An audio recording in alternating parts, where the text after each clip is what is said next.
Surat Al-Hajj ke-18. Wa may yuhinillahu wa ma lahu min mukrim. Minta tolong dibaca ayat lengkapnya, Bapak Ibu. Salah satu. Surat Al-Hajj ayat 18. Biar kita mengerti ayat utuhnya. Ustaz, Silahkan Pak Fatullah. A'udzubillahiminasyaitonirrajim. Bismillahirrahmanirrahim. Apakah kamu tiada mengetahui bahwa kepada Allah bersujud apa yang ada di langit, di bumi, matahari, bulan, bintang, gunung, pohon-pohonan, binatang-binatang yang melata dan sebagian besar daripada manusia. Dan banyak di antara manusia yang telah ditetapkan azab atasnya. Dan barang siapa yang dihinakan Allah, maka tidak seorang pun yang memuliakannya. Sesungguhnya Allah berbuat apa yang Dia kehendaki. Shadaqallahul azim. Jazakallah khair Pak Fatullah sudah dibacakan ayat lengkapnya. Ayat ini bercerita tentang bagaimana kemuliaan dan kehinaan yang Allah berikan di dalam kehidupan manusia.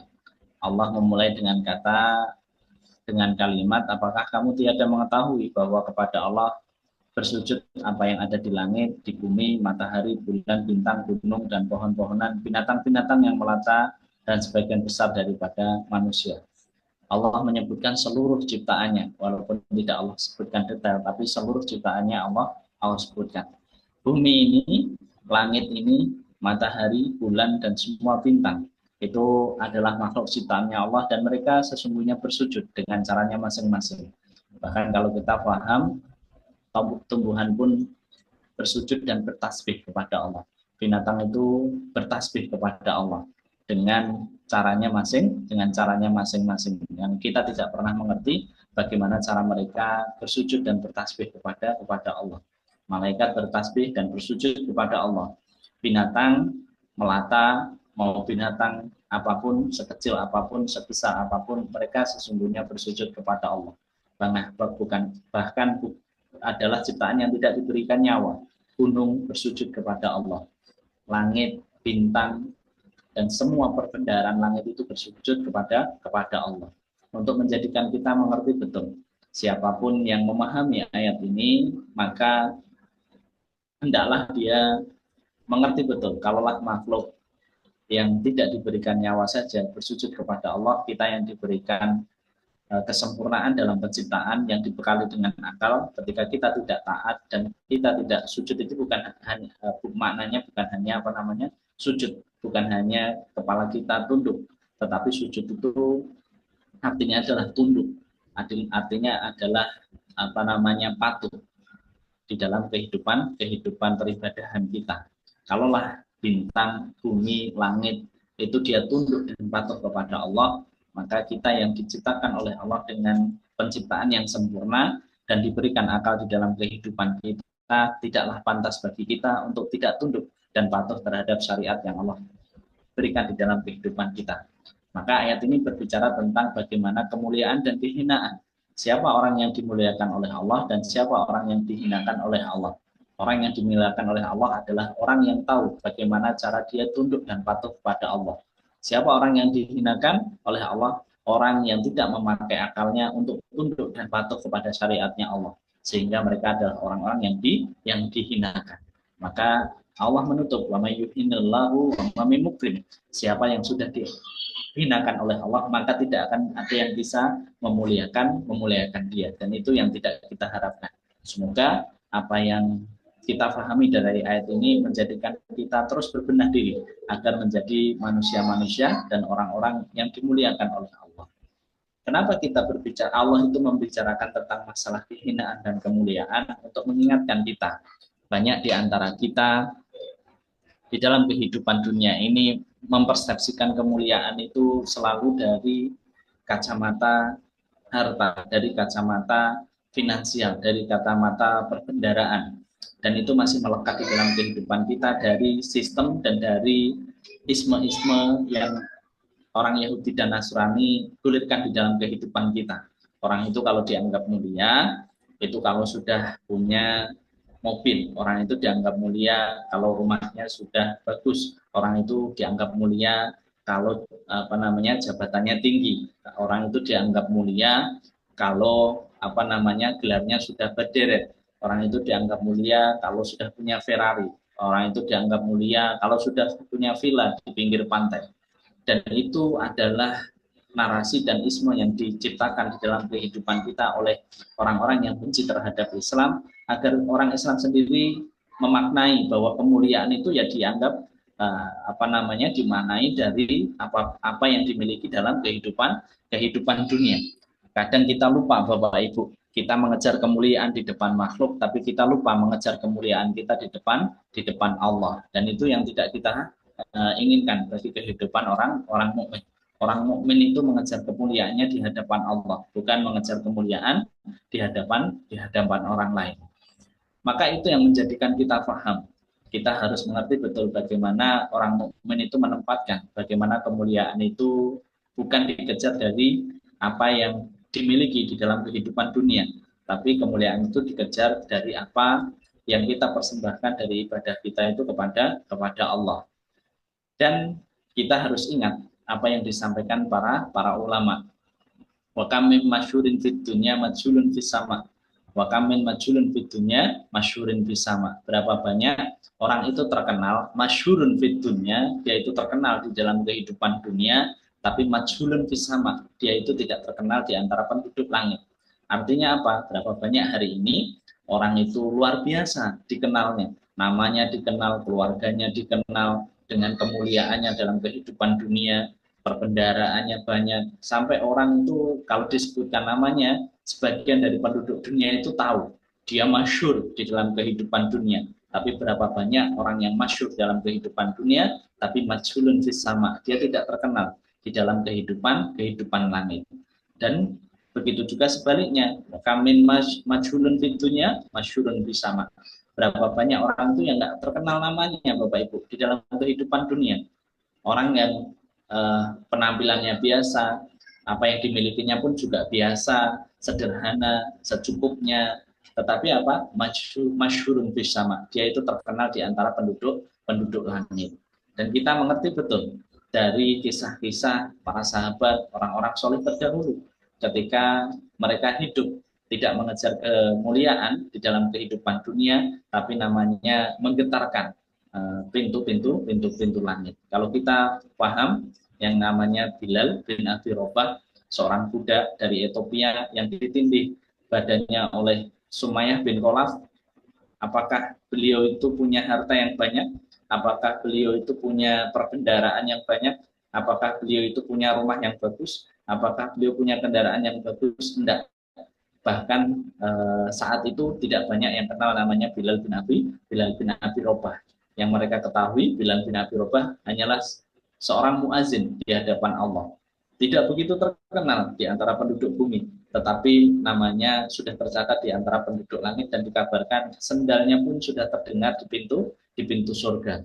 Dan itu yang menjadikan kita paham, kemuliaan yang kita kejar di dalam kehidupan kita adalah kemuliaan di hadapan Allah, bukan kemuliaan di hadapan makhluk. Allah menyentil kita, siapapun yang sudah Allah hinakan nanti dalam kehidupan akhirat, maka tidak ada yang bisa memuliakannya.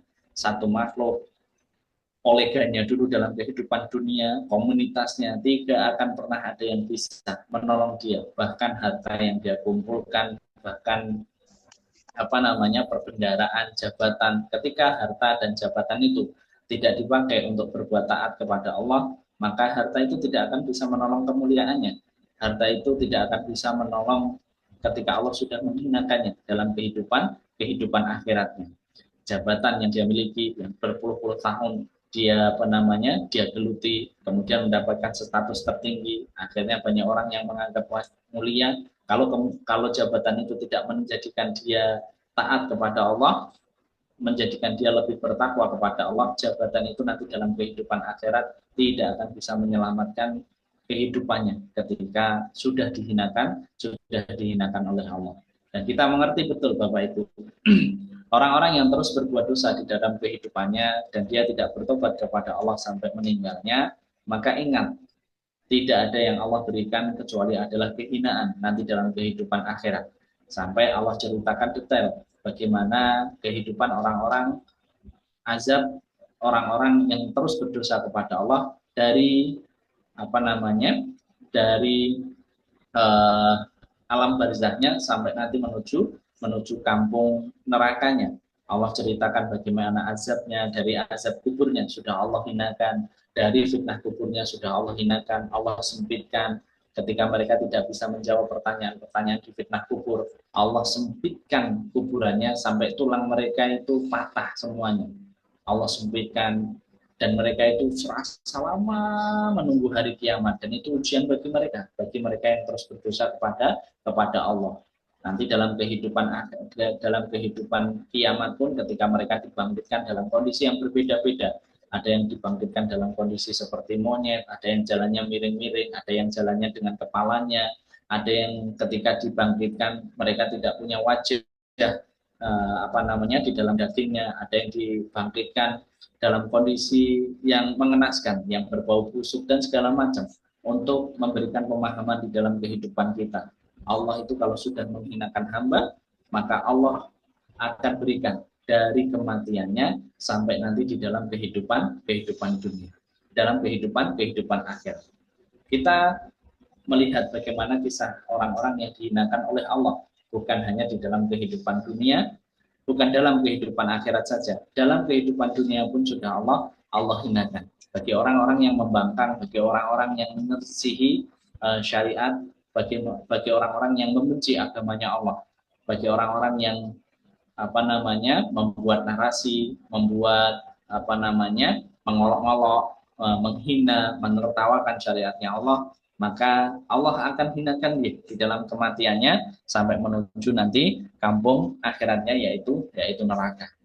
Kita belajar dari kisah, mungkin sudah sering saya kisahkan. Salah satu orang yang menghinakan dan mengolok-olok syariatnya Allah yang diturunkan kepada nabinya. Ini bukan perkara syariat besar, tetapi ini hanya perkara hadis yang disampaikan oleh Rasulullah SAW. Dan ini sudah saya sampaikan di kaidah-kaidah sebelumnya. Ketika dia tidak mau tunduk, tidak mau patuh, bahkan mengolok-olok syariatnya Rasul, maka di dalam kehidupan akhirnya Allah hinakan dia. Ketika Rasulullah SAW itu menyampaikan, kalau kamu bangun tidur, maka cucilah tanganmu dulu sebelum berwudu. Ada orang ketika disampaikan hadis ini setelah zaman Rasulullah SAW, ketika Rasulullah sudah meninggal, maka hadis ini disampaikan oleh para tabi'in pada waktu itu, para ulama pada waktu itu. Tapi ada orang yang diceritakan oleh di kitab para ulama, orang ini itu tidak menunjukkan ketundukannya. Orang ini menentang apa yang disampaikan oleh Rasulullah SAW, dan dia merasa bahwa dia tahu apa yang dia perbuat di malam hari ketika tidur, dan dia menampik dengan ekspresi dan juga dengan bahasa tubuh yang tidak senang. Ya sudahlah, saya tidak akan cuci tangan kalau bangun tidur, kan saya tahu arah tangan saya itu tadi malam kemana.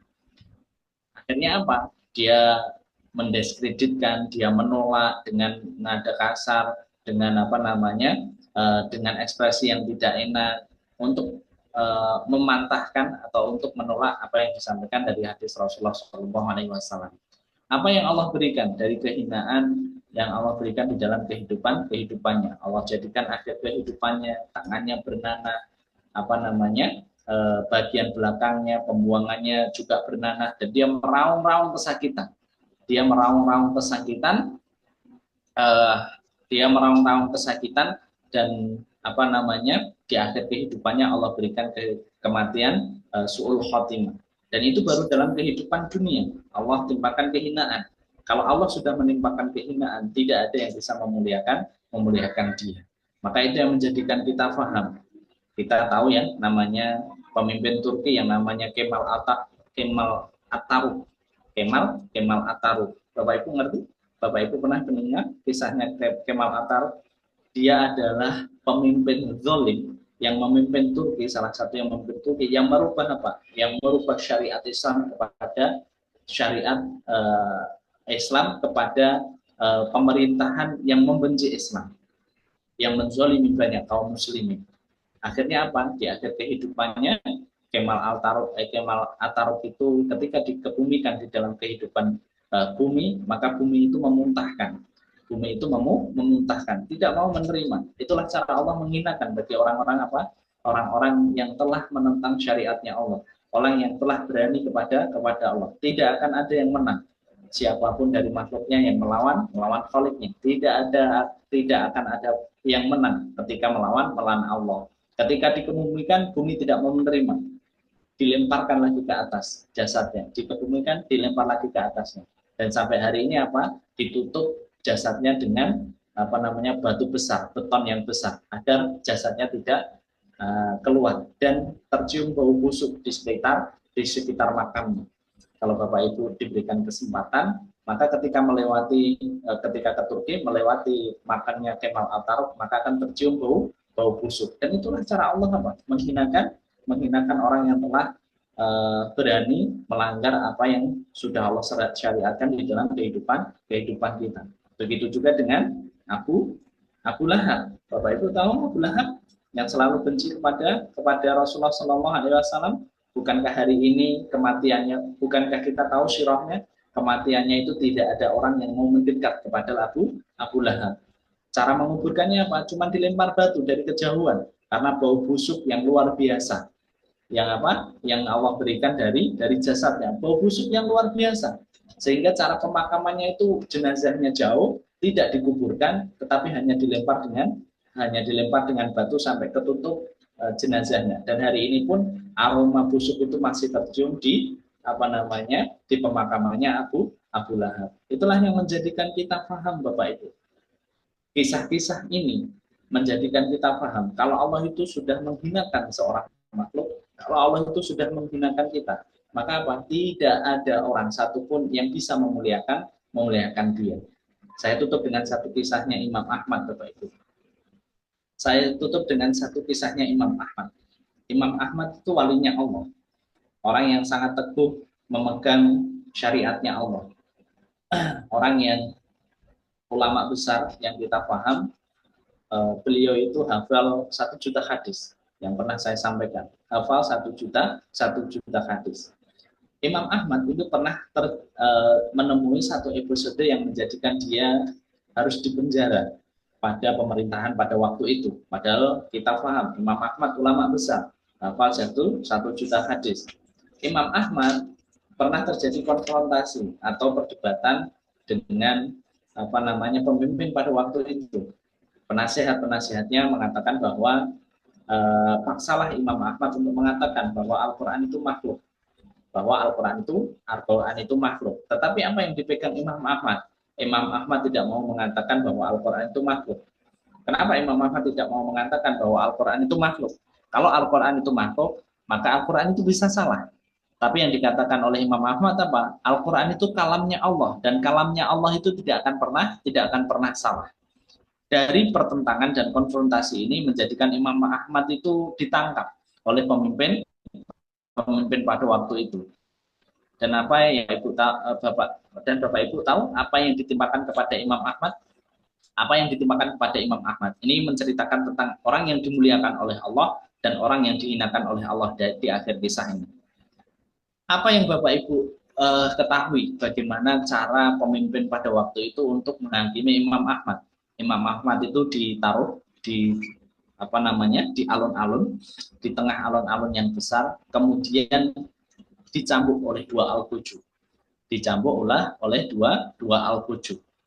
Dan cambukan pada waktu itu sangat terkenal adalah cambukan yang sangat menyakitkan.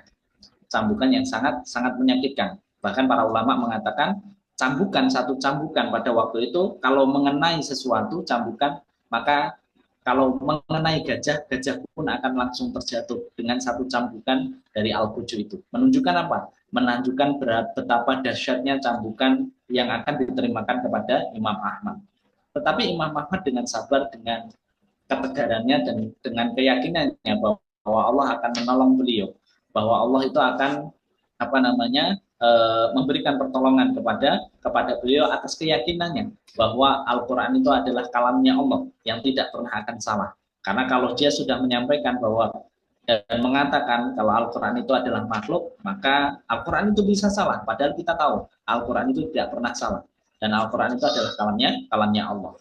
Maka cambukan itu atau al-gojo itu sudah siap ketika Imam Ahmad sudah dibentangkan tangannya, diikat tangannya dua, disalib, tangannya diikat kanan dan kiri, kemudian sudah dibuka bajunya, tertinggal celana sirwalnya saja yang ada talinya.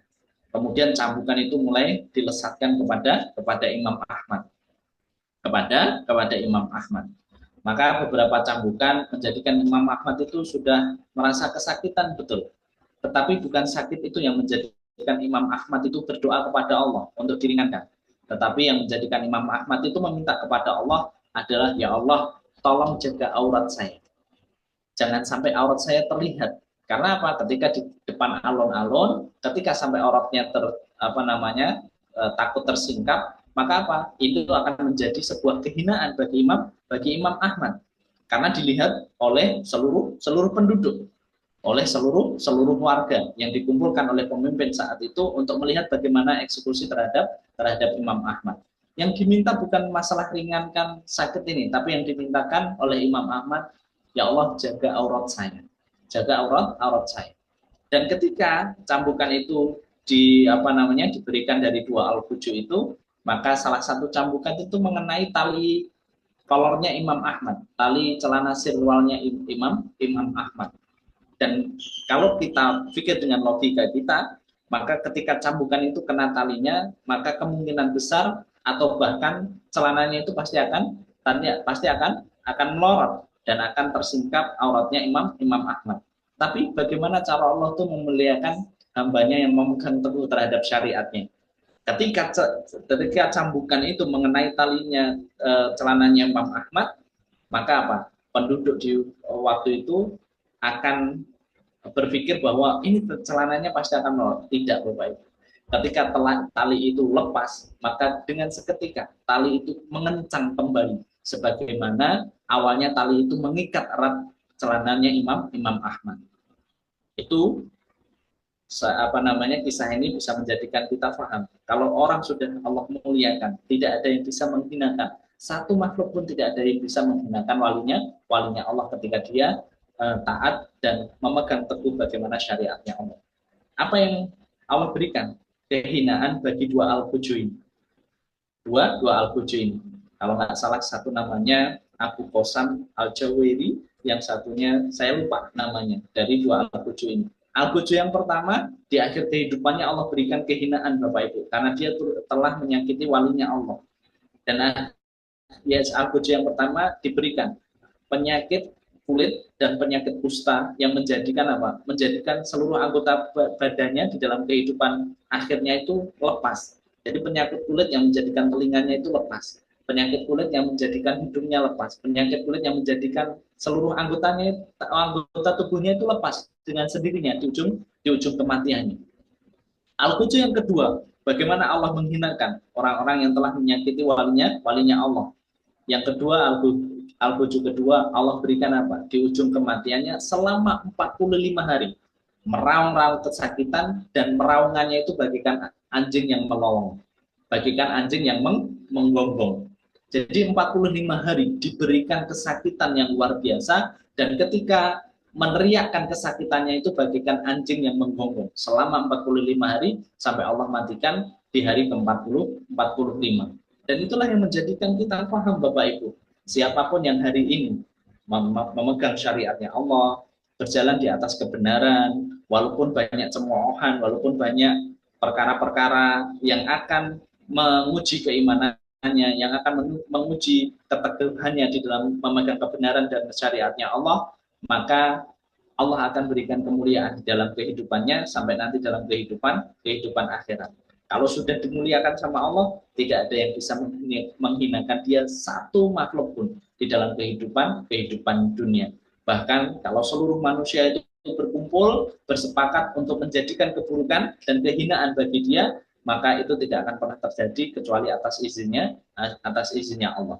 Dan siapapun hari ini yang masih menantang syariatnya Allah, tidak percaya dengan syariatnya Allah, masih melazimi dosanya, mengolok-olok agamanya Allah, menjatuhkan agamanya Allah, pengen berkeinginan memadamkan cahayanya Allah di dalam kehidupan bumi, maka kalau tidak bertobat, maka ingatlah kehinaan Allah akan jatuh di dalam kehidupannya, dan ketika dia sudah dihinakan oleh Allah, tidak ada satu makhluk pun yang bisa memuliakan dia kecuali adalah Allah.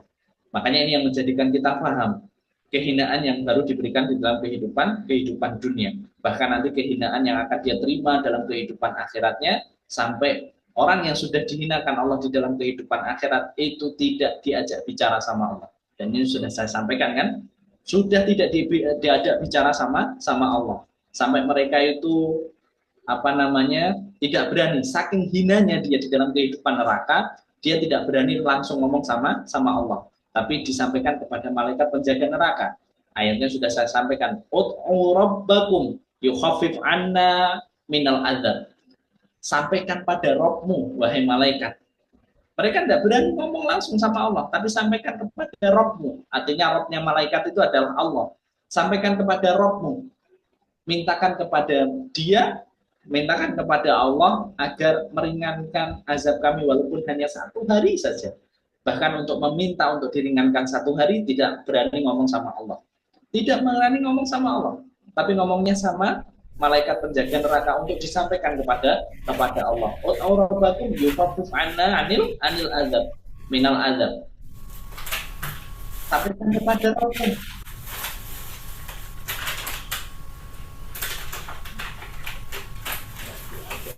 Sampaikan kepada Rabbmu agar kami diberikan keringanan azab walaupun cuma satu hari. Tapi apa yang Allah sampaikan setelah mereka menunggu beberapa lama dalam hitungan waktu akhirat, ketika mereka terus meminta kepada malaikat penjaga neraka, ud'u rabbakum yukhaffif anna anil adzab, ud'u rabbakum, setiap hari mereka minta. Dan mereka setelah sekian menunggu lama agar Allah itu bicara, tapi yang dikatakan oleh Allah hanya satu kata untuk menghinakan mereka, wala tahsyau wala tukalimu, tetaplah kamu di situ dan jangan bicara sama aku. Kan itu perkara yang sangat menyakitkan. Kita minta, kalau kita dalam kehidupan kita minta sama ibu kita ini, kita minta sama orang tua kita, Bu belikan ini, Bu belikan ini, Bu belikan ini. Berhari-hari ini baru hitungan hari, berhari-hari orang tua kita nggak jawab. Orang tua kita nggak merespon, orang tua kita nggak gubris. Kemudian setelah gubris, setelah kemudian lama, sudah ngomong, nggak usah minta apa-apa. Itu kan menyakitkan buat kita. Itu baru dari orang tua kita. Ini dari Rabb-nya penguasa langit dan bumi. Ketika dia sudah minta hanya untuk diringankan 1 hari saja, diringankan 1 hari saja, diringankan 1 hari saja. Setelah sekian lama dalam hitungan akhirat, mereka menunggu, walau tahsya walau tukalimun, kamu nggak usah ngomong dan kamu diam di situ saja. Itulah tempat sebaik-baiknya tempat buat kalian. Itu kalau Allah sudah menghinakan orang-orang yang menentang syariatnya Allah, orang yang terus berbuat maksiat dan dosa kepada Allah, dan dia tidak pernah mau tobat dan kembali kepada Allah. Itulah kaidah yang kita pelajari dari kaidah yang ke-20. Siapapun yang sudah dihinakan oleh Allah, maka tidak ada satupun yang bisa memuliakan dia. Wa may yuhinillahu famalahu min mukrim.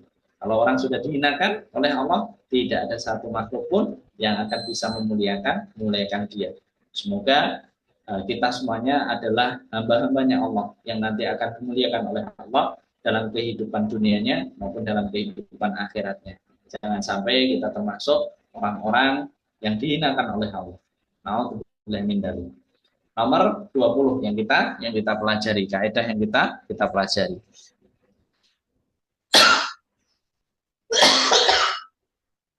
Kita lanjutkan kaidah yang ke-21. Ini yang sudah sering saya sampaikan dan berhubungan dengan kaidah-kaidah yang yang pertama ketika kita berbicara tentang masalah kedustaan. Surat Taubah ayat 19. Tolong dibacakan ayatnya lengkap, Bapak Ibu. Baik, Astagfirullah. ya. 111. 119 At-Taubah 119. Dibaca dari 118-nya, Bapak. Oh, baik. A'udzubillahiminasyaitonirrajim. Bismillahirrahmanirrahim.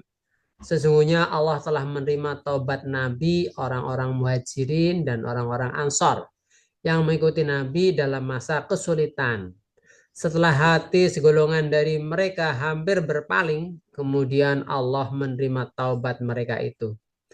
Sesungguhnya Allah Maha Pengasih lagi Maha Penyayang kepada mereka. Dan terhadap 3 orang yang ditangguhkan penerimaan taubat mereka, hingga apabila bumi telah menjadi sempit bagi mereka, padahal bumi itu luas dan jiwa mereka pun telah sempit pula terasa oleh mereka. Serta mereka telah mengetahui bahwa tidak ada tempat lari dari siksa Allah, melainkan kepadanya saja. Kemudian Allah menerima taubat mereka agar mereka tetap dalam taubatnya. Sesungguhnya Allah lah yang maha penerima taubat lagi maha penyayang. Wahai orang-orang yang beriman, bertakwalah kepada Allah dan hendaklah kamu bersama-sama orang yang benar. Shadaqallahul azim. Alhamdulillah, jazakallah khair. Pak Fatullah sudah dibacakan. Kaidah ke-21 dikutip dari surat At-Taubah ayat 9, 19 dari penutup surat penutup ayat ke-19, ya ayyuhalladzina amanu taqullaha wa kunu ma'as-shodiqin. Hai orang-orang yang beriman, bertakwalah kamu dan bersama dengan orang-orang yang sodik, orang-orang yang jujur. Bapak Ibu yang semoga Allah cintai dan semoga Allah muliakan, kita paham betul Bapak Ibu bagaimana posisi kejujuran kedudukan bagi orang-orang yang beriman.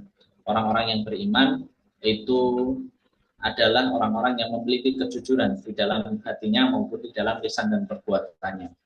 Sampai Rasulullah itu ketika ditanya, wahai Rasulullah, adakah orang-orang mukmin itu yang pelit? Ada. Adakah orang mukmin yang bakhil? Ada. Apakah orang-orang mukmin itu pelit?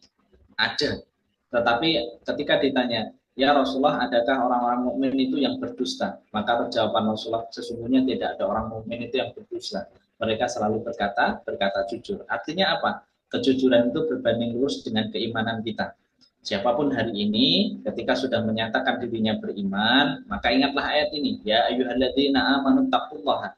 Kalau kamu beriman, tingkatkanlah takwamu kepada Allah dan bersamalah dengan orang-orang yang jujur. Kenapa kita diperintahkan Bapak Ibu bersama dengan orang-orang yang jujur? Karena orang-orang yang ada di sekitar kita yang mempengaruhi bagaimana perilaku kita.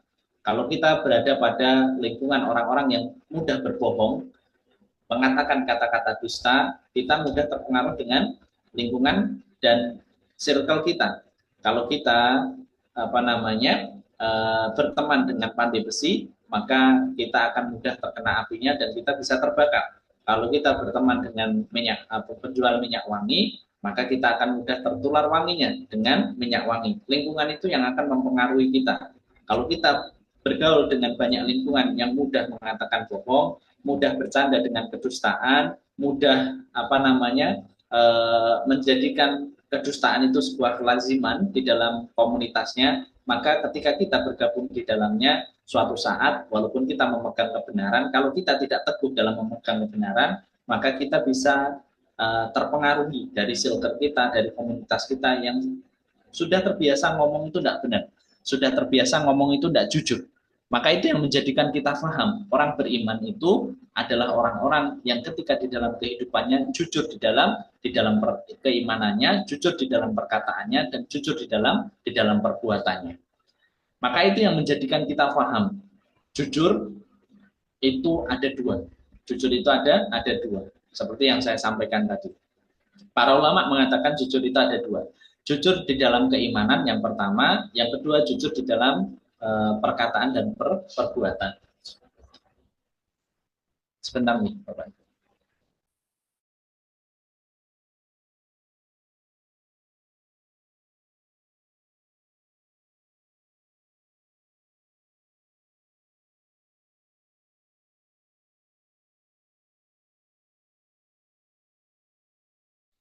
Kita lanjutkan sudah.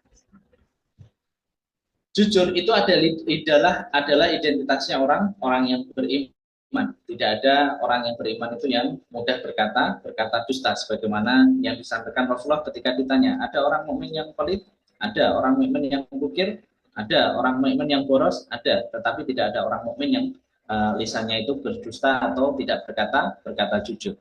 Makanya identitasnya orang mukmin itu selaras dengan kejujuran atau berbanding lurus dengan kejujuran. Dan para ulama membagi jujur itu menjadi dua. Ada orang-orang yang jujur, yang pertama jujur di dalam keyakinannya.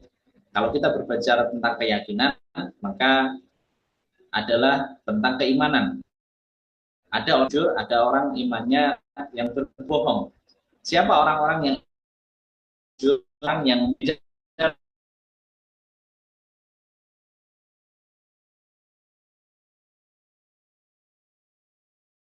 dan imannya itu didustakan sama Allah. Dan ini sudah saya sampaikan ketika kita membahas 40 doa Rabbana kemarin kalau tidak salah, kedudukan iman di dalam kehidupan kita. Orang yang imannya dibenarkan oleh Allah, maka apa? Di dalam kematiannya ketika dia imannya benar dan jujur, maka ketika di dalam kematiannya, maka ketika rohnya dicabut, diangkat kepada pintu langit, kemudian dilaporkan kepada Allah, dan Allah berfirman, kembalikan dia ke dunia, dan disitulah dia dihidupkan, dan dari situlah nanti dia dibangkitkan. Maka setelah menerima fitnah kubur, mereka setelah mendapatkan pertanyaan-pertanyaan dari kubur, maka Allah itu meneguhkan perkataannya, baik di dalam kehidupan dunia maupun dalam kehidupan akhirat. Yusabbitu Allahu alladziina aamanu bil qauli tsabit fid dunya wal akhirah. Allah yang meneguhkan perkataan mereka di dalam kehidupan dunia maupun dalam kehidupan akhirat. Dan ketika mereka diteguhkan imannya, diteguhkan perkataannya, maka Allah bersabda kepada malaikat, wasaddaqa abdi. Ini adalah orang yang jujur di dalam keimanan. Keimanan mereka adalah benar. Maka yang pertama, iman terhadap keyakinan. Ada orang yang imannya jujur, ada orang yang imannya didustakan oleh Allah. Siapa orang yang imannya didustakan oleh Allah? Adalah orang-orang yang mereka beriman tetapi tidak sesuai dengan apa yang ada di dalam kondisi hatinya. Mereka adalah orang-orang yang berdosa kepada Allah, melazimi dosanya sampai dia mati, maka ketika nyawanya dicabut, diangkat oleh malaikat ke pintu langit. Yang ketujuh, dilaporkan kepada Allah, kemudian dikembalikan ke dalam kehidupan jasadnya setelah mendapatkan fitnah, maka mereka tidak diteguhkan lisannya, tidak diteguhkan oleh Allah. Mereka tidak bisa menjawab fitnah-fitnah kubur, pertanyaan-pertanyaan dari munkar nakir, sehingga Allah itu berfirman, wa kadzdzaba 'abdi, ini adalah hambaku yang imannya itu tidak jujur, imannya itu bohong. Dan akhirnya kehidupan akhirat mereka sempit sampai menunggu dimasukkan Allah ke dalam neraka. Itu jujur yang pertama, jujur terhadap keyakinan, yaitu tentang masalah iman. Yang kedua adalah orang-orang yang jujur di dalam perkataan dan perbuatan. Artinya apa? Banyak di antara manusia itu kejujuran itu tidak selaras dengan perkataan dan perbuatannya. Banyak orang yang jujur di dalam perkataannya, tapi perbuatannya tidak jujur. Ada orang yang tidak jujur, yang jujur di dalam perbuatannya, tapi tidak jujur di dalam lisannya. Maka itu yang menjadikan kita paham jujur yang kedua. Dan siapapun yang jujur di dalam kehidupan dunia ini, maka Allah akan berikan kebaikan. Allah akan berikan kemuliaan di dalam kehidupannya, dan Allah akan tambahkan keimanan di dalam kehidupannya. Ini analogi yang sederhana, Bapak Ibu. Ini analogi yang sederhana.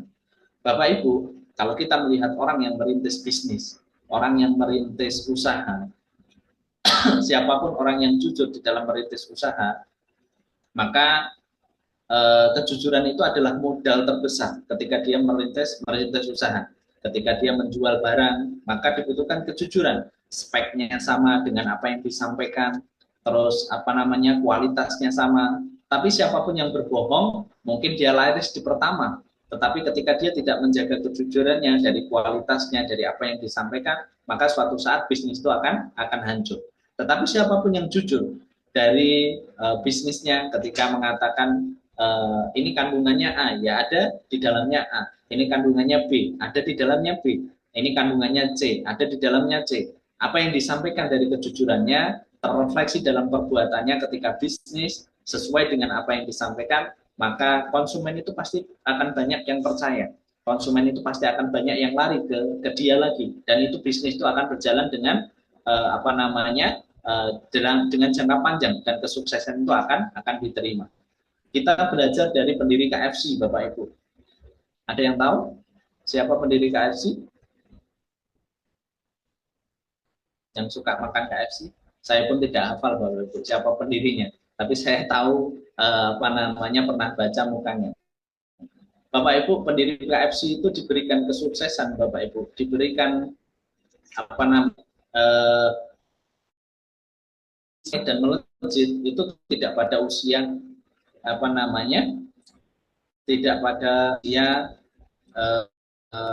muda. Dia sudah tahun, benar nggak? Umur 7 itu orang tanya terhadap apa yang bisnisnya menjadikan dia sukses dari apalagi apalagi ini hanya urusan dunia, apalagi tentang urusan akhirat kita. Kalau kita jujur di dalam keyakinan kita, perbuatan kita, perkataan kita dalam urusan agama kita, maka tidak mungkin Allah itu tidak akan memberikan kesuksesan kita di dalam kehidupan akhirat kita. Maka kejujuran itu adalah modal terbesar kita ketika kita menjalani kehidupan kita, Bapak Ibu, di dalam menjalani ketaatan kita kepada Allah. Maka Allah menyampaikan, ya ayyuhalladzina amanu taqullah, kalau kamu beriman, tambahlah takwamu kepada Allah dan bersamalah Kolonel Sander, baru ingat saya, Kolonel Sander, pendiri KFC. Kalau kita, Bapak Ibu, di dalam kehidupan kita memegang teguh kaidah ini, ketika kita berbicara jujur, maka bukan hanya kesuksesan yang orang-orang beriman itu diterima dalam kehidupan dunia, tetapi dalam kehidupan akhirat pun Allah itu akan memberi kesuksesan dia di dalam kehidupan akhirat. Kita belajar bagaimana kejujuran dari ayat ini ketika dibaca lengkap tadi oleh Pak Fatullah. Bagaimana kejujuran 3 sahabat yang dengan jujur dia berkata, ini menceritakan kisahnya 3 sahabat yang ketika dia jujur, kejujurannya itu diuji sama Allah dan Rasulnya. Ada Ka'ab bin Malik, pemuda ini namanya yang pertama Ka'ab bin Malik, yang kedua Muraqah bin Su'aib, yang ketiga adalah Hilal bin Umayyah. Nah, ketiga pemuda ini namanya yang satu Ka'ab bin Malik, dua adalah Murayah bin Su'aib, yang ketiga adalah Hilal bin Umayyah. Ketiga pemuda ini ketika terjadi perang Tabuk, akan terjadi perang Tabuk, maka ketiga pemuda ini jujur. Sebenarnya tiga pemuda ini jujur atas ketidakmampuannya untuk pergi ke perang Tabuk. Karena kita tahu ya, kemarin sudah saya sampaikan bagaimana kondisi para sahabat ketika mau berperang Tabuk. Banyak dari perbendaharaan para sahabat ketika mereka ketika mereka mau berperang, berjihad, banyak di antara mereka itu sudah tidak punya apa-apa. Perbendaharaan tidak punya, harta tidak punya, senjata pun tidak punya. Dari ketiga pemuda ini itu jujur minta izin kepada Rasulullah SAW. Ya Rasulullah, kami Ka'ab bin Malik, kemudian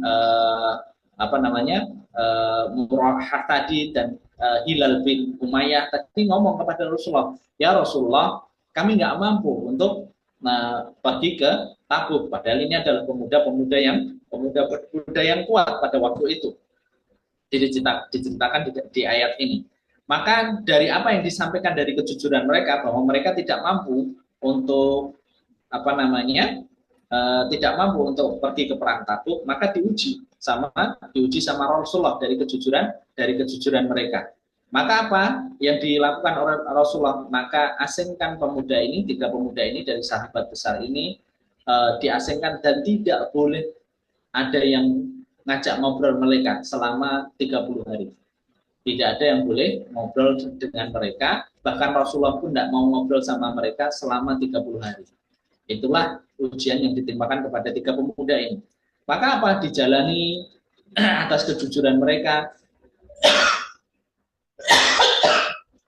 dijalani atas kejujuran mereka, dengan kejujuran yang mereka sampaikan dengan benar-benar dari hatinya bahwa mereka itu tidak mampu untuk berangkat ke perang Tabuk. Ujian itu berat, 30 hari tidak diajak ngobrol sama sahabat, diasingkan lah, kalau hari ini itu diasingkan, tidak diajak ngobrol dengan sahabat-sahabat besar, dan Rasulullah pun tidak mau ngajak ngobrol dengan mereka. Maka apa? Maka ujian itu dilewati dengan apa namanya, dengan kesabaran mereka. Ujian itu dilewati karena itu bentuk hukuman yang Allah timpakan kepada Allah dan Rasulnya ketika mereka itu menyatakan kejujuran mereka, dan kejujuran mereka diuji oleh Allah dan Rasulnya. Ketika 30 hari, maka turunlah ayat, tambahkan apa namanya, tambahkan hukuman mereka. Tambahan hukumannya apa? Istrinya justru meninggalkan. Jadi ketika pemuda ini tidak diasingkan itu bersama dengan istrinya. Di hari ke-30, maka apa? Maka ditambahkan hukumannya untuk menguji benar-benar kejujuran mereka bahwa mereka tidak mampu berperang ke perang Tabuk. Maka apa? Ujian tambahannya yang disampaikan Rasulullah, maka istrinya suruh meninggalkan mereka. Istrinya suruh meninggalkan mereka. Jadi 3 pemuda ini setelah diasingkan dan diajak ngobrol selama 30 hari, ditambah hukumannya agar istrinya itu tidak boleh membersamai mereka. Maka di hari ke-50 wahyu itu turun kepada Rasulullah SAW ketika 3 pemuda ini bertobat. Ketika 3 ini bertobat kepada Allah, mengakui kesalahannya, mengakui apa namanya, ketika dia dengan jujur hatinya tidak mampu untuk pergi ke perang Tabuk dengan uzur, maka dia bertobat kepada Allah kalau dia apa namanya, tidak memberikan waktu ketika Rasulullah itu benar-benar membutuhkan pada perang Tabuk itu, tapi mereka justru memberikan alasan. Dari kejujuran mereka ketika mereka bertobat kepada Allah dan mereka berkata benar dari apa namanya lisannya, bukan hanya keimanannya, mereka itu beriman, tapi mereka diuji dan jujur dari perkataan dan perbuatannya, yang menunjukkan apa? Yang menunjukkan bahwa mereka benar-benar ketika meminta izin itu adalah benar-benar dari hatinya dan mereka laksanakan dari perbuatannya. Setelah 50 hari mereka bertobat dan turunlah ayat ini bahwa tobat mereka diterima sama Allah dan kemuliaan itu dikembalikan kepada tiga pemuda ini. Ini yang diceritakan pada surat At-Taubah 119. Makanya Allah menyampaikan, ya ayyuhalladzina amanu taqullaha wa kunu ma'as shodiqin. Dan siapapun hari ini Bapak Ibu yang jujur di dalam kehidupannya, memberitakan tentang kebenaran, memberitakan tentang sesuatu yang hak, maka akan banyak perkara-perkara yang Allah akan timpakan dari ujian mereka. Begitu juga dengan dakwah. Siapapun yang hari ini sudah mengambil peran dakwah, menyampaikan kebenaran, pasti Allah akan menguji kejujuran kita di dalam proses kita menyampaikan kebenaran. Dakwah, siapapun asatid yang menyampaikan dakwah dan siapapun yang sudah mengambil peran dakwah ketika ingin menyampaikan kejujuran hatinya, menyampaikan kalimat Allah, pasti Allah itu akan memberikan ujian di dalam kehidupannya. Mungkin dari orang yang disampaikan, mungkin dari keluarganya, mungkin dari apapun akan ditimpakan ujian di dalam kehidupannya. Dan siapapun yang mampu bersabar atas kejujurannya, maka tempat terindah yang Allah janjikan di dalam kehidupan dunia maupun dalam kehidupan akhirat. Dan hari ini Bapak Ibu, ketika kita menyampaikan kebenaran di atas pekatnya kebatilan ini, maka seakan-akan kita itu apa namanya, menyampaikan sesuatu itu yang justru itu yang asing, justru yang apa namanya, tidak familiar di dalam kehidupan kita. Karena hari ini memang sudah terbalik, kebatilan itu begitu pekat hadir di dalam kehidupan kita, berbeda dengan kebenaran. Kalau ada orang yang menyampaikan kebenaran itu seakan-akan sesuatu yang asing, sebagaimana apa yang disampaikan oleh Rasulullah SAW. Suatu saat sunnahku itu akan asing dan banyak yang meninggalkan sunnah-sunnah yang aku tinggalkan. Hari ini orang kalau menyampaikan kebenaran dari sunnahnya Rasulullah, maka akan menjadi sesuatu yang asing.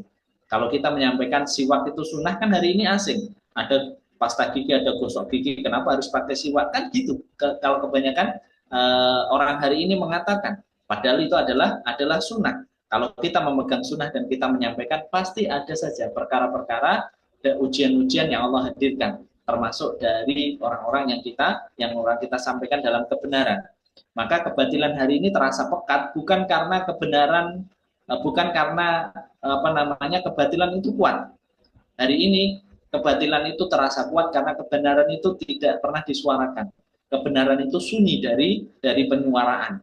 Maka siapapun hari ini yang menyampaikan kebenaran, ingatlah, kebenaran itu ketika disampaikan tidak akan pernah, ini yang disampaikan Rasulullah.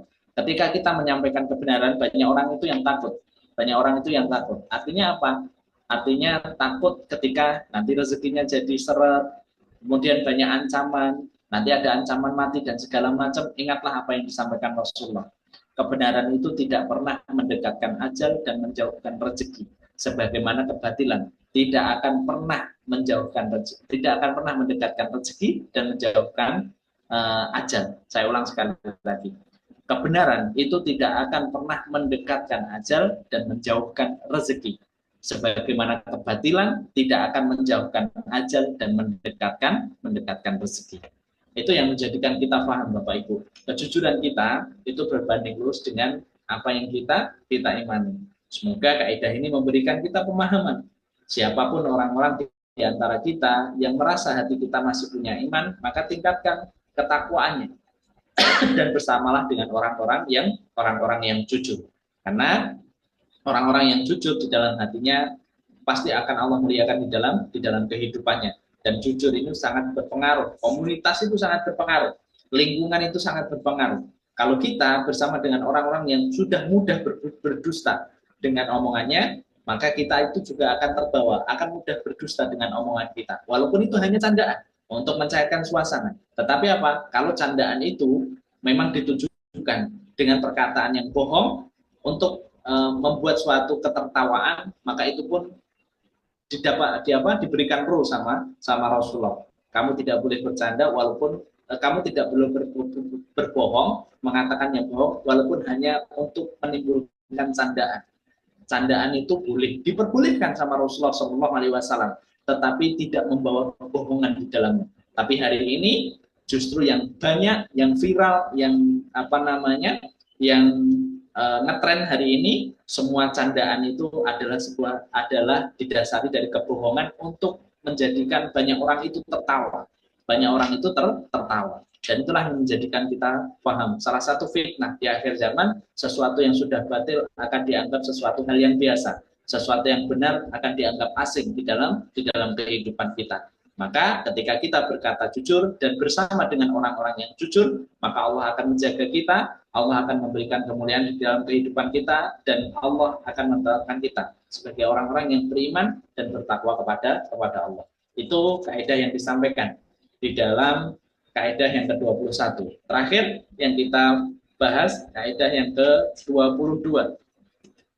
Kaidah yang ke-22 yang Allah sampaikan di dalam surat Yusuf ayat 88 sampai 90. Nah, dibacakan lagi Pak Fatullah.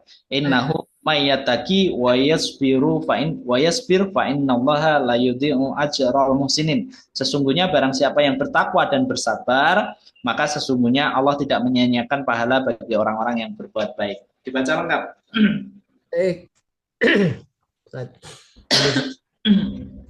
Bismillahirrahmanirrahim. Maka ketika mereka masuk ke tempat Yusuf, mereka berkata, "Wahai Al-Aziz, kami dan keluarga kami telah ditimpa kesengsaraan dan kami datang membawa barang-barang yang tak berharga. Maka sempurnakanlah sukatan untuk kami dan bersedekahlah kepada kami. Sesungguhnya Allah memberi balasan kepada orang-orang yang bersedekah." Yusuf berkata, "Apakah kamu mengetahui kejelekan apa yang telah kamu lakukan terhadap Yusuf dan saudaranya ketika kamu tidak mengetahui akibat perbuatannya itu?" Mereka berkata, "Apakah kamu ini benar-benar Yusuf?" Yusuf menjawab, "Akulah Yusuf dan ini saudaraku. Sesungguhnya Allah telah melimpahkan karunia-Nya kepada kami. Sesungguhnya barang siapa yang bertakwa dan bersabar, maka Allah tidak menyia-nyiakan pahala orang-orang yang berbuat baik." Shadaqallahul adzim. Alhamdulillah. Jazakallah khair Pak Fatullah, sudah dibacakan. Kaidah yang ke-22 ini mengajarkan kepada kita bahwa kehidupan kita di dalam menjalani syariat ini, menjalani ketakwaan kita kepada Allah, maka sabar saja sesungguhnya tidak cukup. Memang sabar itu pahalanya besar, tapi Allah mengajarkan sabar itu harus bergandengan dengan ketakwaan kita. Innahu mayataki wa yasbir fa innallaha la yudhi'u ajral muhsinin. Sesungguhnya barang siapa yang bertakwa dan bersabar, maka sesungguhnya Allah tidak menyia-nyiakan pahala bagi orang-orang yang berbuat baik. Ayat ini menceritakan bagaimana kehidupan Nabi Yusuf. Maka dinamakan suratnya adalah surat Yusuf. Surat Yusuf itu menceritakan bagaimana kehidupan Nabi Yusuf dari awal sampai akhir. Kenapa yang di spotlight dari penulis adalah tentang masalah sabar dan ketakwaan? Karena tidak ada contoh terbaik di dalam kehidupan kita dari kesabaran. Salah satunya adalah bagaimana sabarnya Yusuf ketika menerima banyaknya ujian yang Allah berikan di dalam kehidupannya. Bagaimana Yusuf dipenjarakan, bagaimana Nabi Yusuf dimusuhi sebelah saudaranya, bagaimana Nabi Yusuf jadi budak, bagaimana Nabi Yusuf mendapatkan perlakuan-perlakuan yang tidak baik ketika berdakwah, mengajarkan agama Allah. Dan ini bukan perkara yang ringan dalam kehidupan Nabi Yusuf. Tetapi Nabi Yusuf ketika mendapatkan fitnah pun dari pemimpin, dari permaisuri pada saat itu bukan perkara yang ringan di hadapan Nabi Yusuf. Bagaimana tidak berat Bapak Ibu, sudah berdiri di sebuah tempat yang tidak ada yang tahu dari tempat itu, hanya dengan permaisurinya, dan permaisuri itu sudah menawarkan, wanita itu sudah menawarkan, Yusuf, tidak akan ada pernah yang tahu apa yang kita lakukan. Saya jamin, maka berzinalah dengan saya, dan tidak akan ada yang tahu di luar sana. Kalau bapak-bapak ini di tempat padanya Nabi Yusuf, kira-kira lanjut apa kira-kira meninggalkan wanita itu?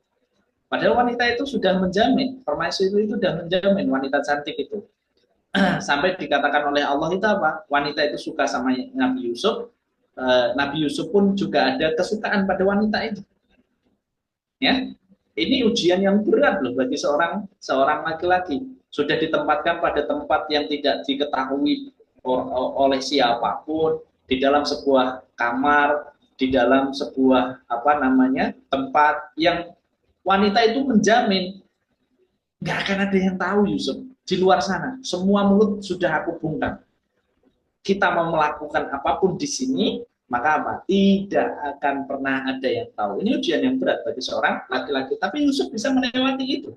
Bisa melewati itu. Kalaulah Yusuf itu tidak ingat kepada Robnya, maka Yusuf itu bisa terbawa. Maka apa? Ketika Yusuf mendapatkan Nabi Yusuf mendapatkan ujian ini, maka apa? Beliau bisa melewatinya dengan kesabarannya. Dan banyak ujian-ujian yang ditimpakan Nabi Yusuf yang menjadikan Nabi Yusuf itu terus bersabar dan bertambah takwanya. Ketika bersabar, bertambah takwa. Ketika bersabar, bertambah takwa. Itulah yang menjadikan kita paham dari kisahnya Nabi Yusuf yang bisa kita pelajari. Sesungguhnya kesabaran itu harus berbanding lurus dengan ketakwaannya. Karena banyak di antara manusia, di antara kita yang sabar tapi tidak bertambah takwanya. Tidak bertambah takwanya. Kita sudah sabar, tapi tidak bertambah takwa kita kepada Allah. Bukankah banyak di antara kita orang-orang yang tidak beriman, Bapak Ibu, itu sabar ketika mereka merintis bisnis, ketika mereka menjalani kehidupan dunia ini kan sabar.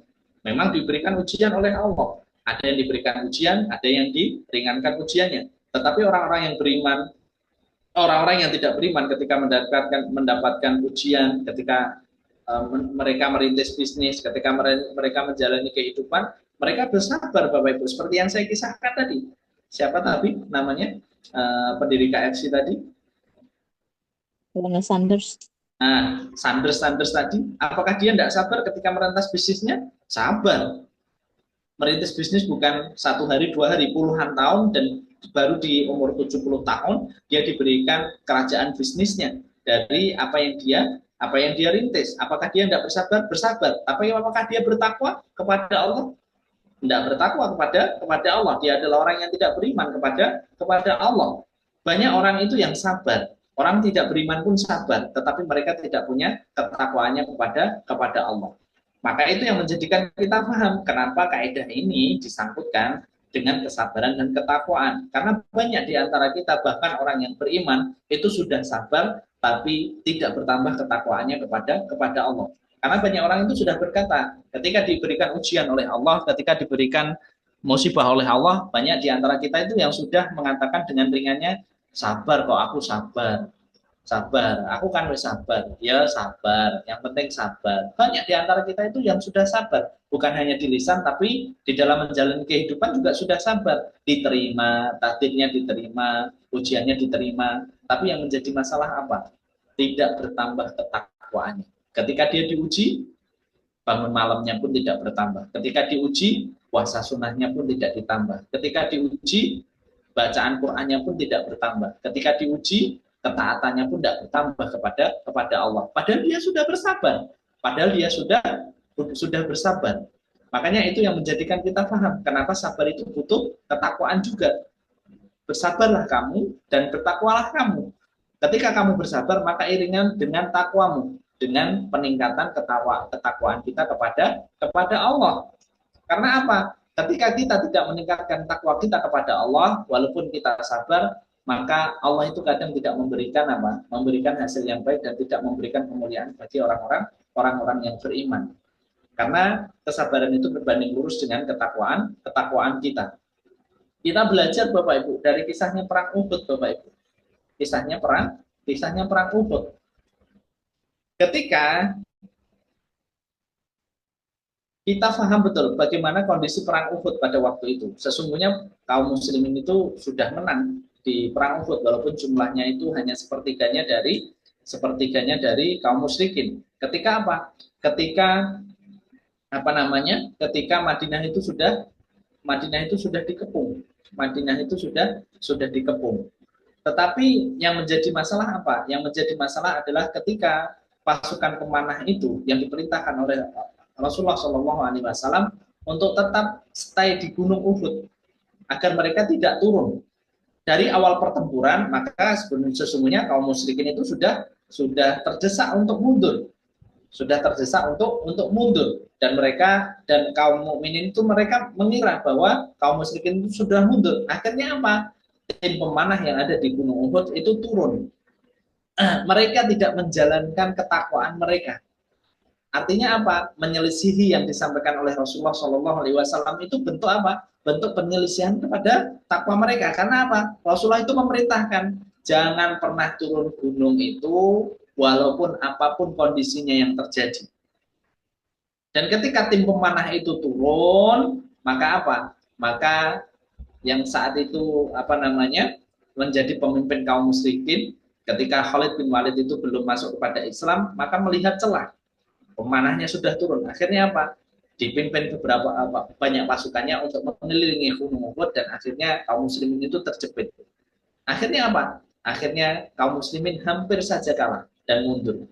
Untuk menjadikan kita paham, apakah mereka tidak bersabar dari perang Uhud? Bersabar, tetapi ketakwaan itu tidak diiringi, maka Allah berikan kekalahan kepada kaum muslimin dari perang Uhud. Padahal kita tahu banyak perang-perang yang dilakukan oleh kaum muslimin itu tidak pernah kalah.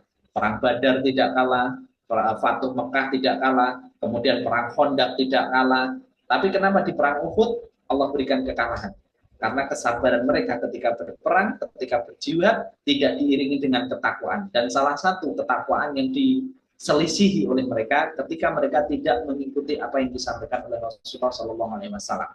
Ketika Rasulullah itu memerintahkan jangan pernah turun dari gunung itu, wahai tim pemanah, apapun yang terjadi jangan turun. Tetapi ketika mereka menyelisihi Rasulullah, mereka menyelisihi dari ketakwaan kepada Rasulullah Shallallahu Alaihi Wasallam, maka Allah berikan kekalahan kepada kaum muslimin.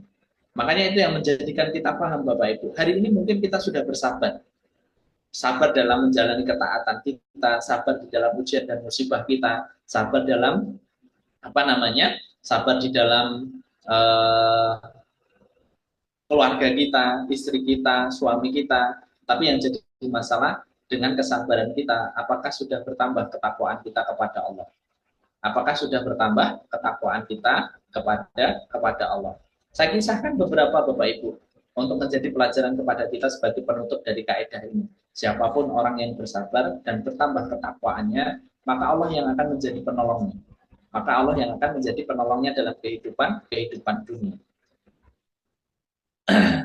Siapapun yang mendengar kisah ini pasti sudah pernah mendengarnya, yaitu kisahnya seorang ulama Bapak Ibu yang diuji sama istrinya. Jadi ulama ini ketika merintis atau membina hubungan keluarga pernah gagal dengan seorang wanita. Kalau nggak salah namanya Abu Hazm. Abu Hazm ini ketika ketika pengen menikah Bapak Ibu, maka pernah terjadi kegagalan atau tidak jadi meminang dari perempuan yang pertama. Kemudian Allah takdirkan meminang perempuan yang kedua yang saat itu dinikahi untuk menjadi istrinya.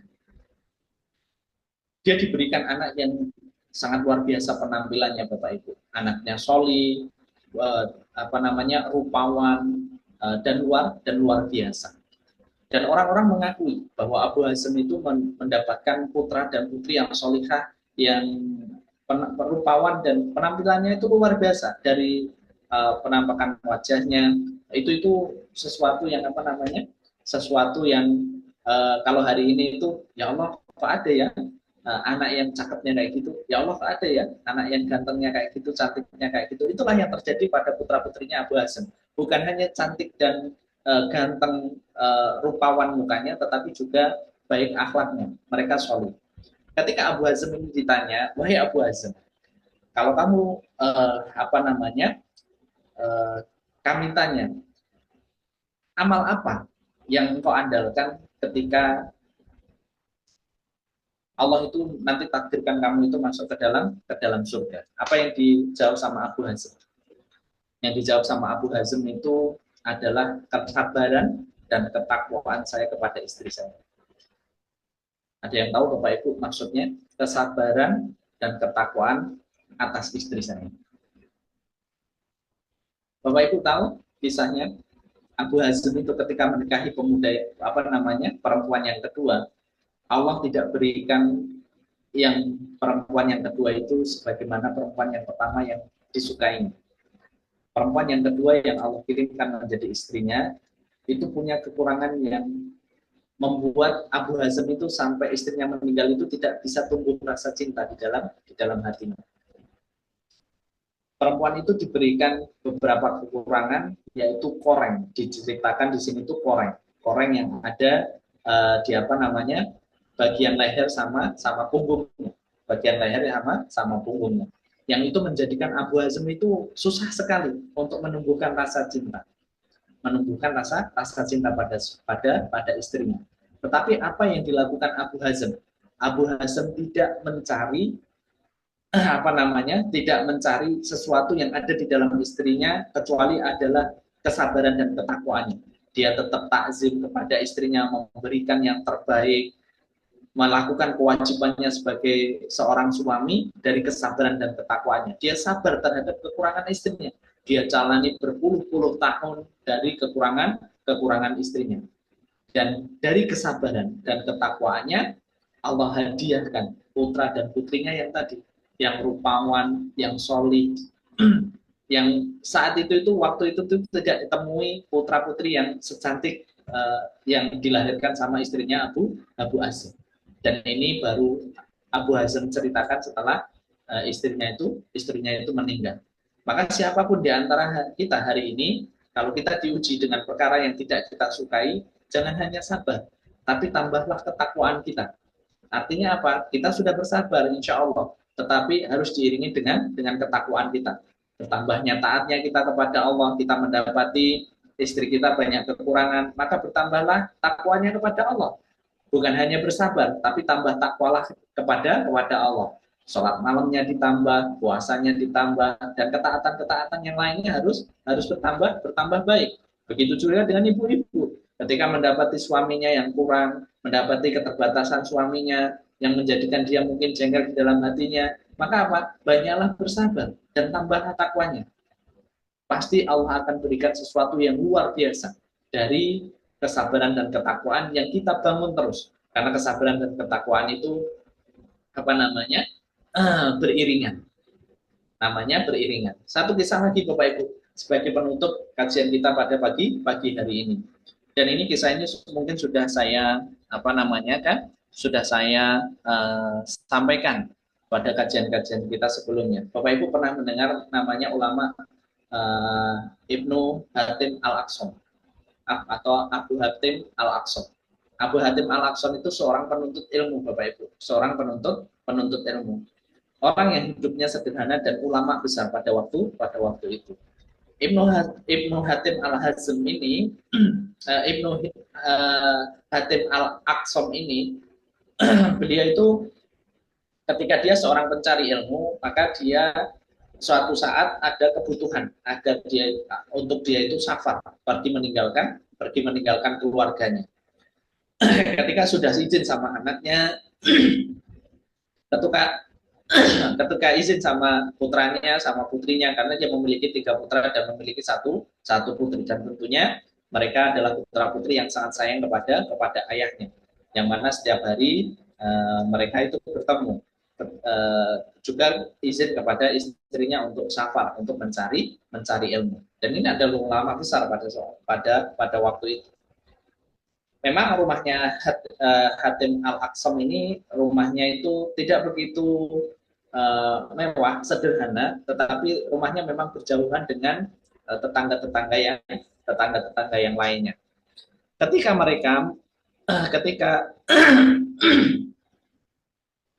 Hatim Al-Aqsam ini izin kepada anaknya, kepada istrinya untuk keperluan safar mencari ilmu, maka yang dititipkan kepada anak istrinya adalah kalian bersabar dan tingkatkanlah takwa kalian kepada Allah.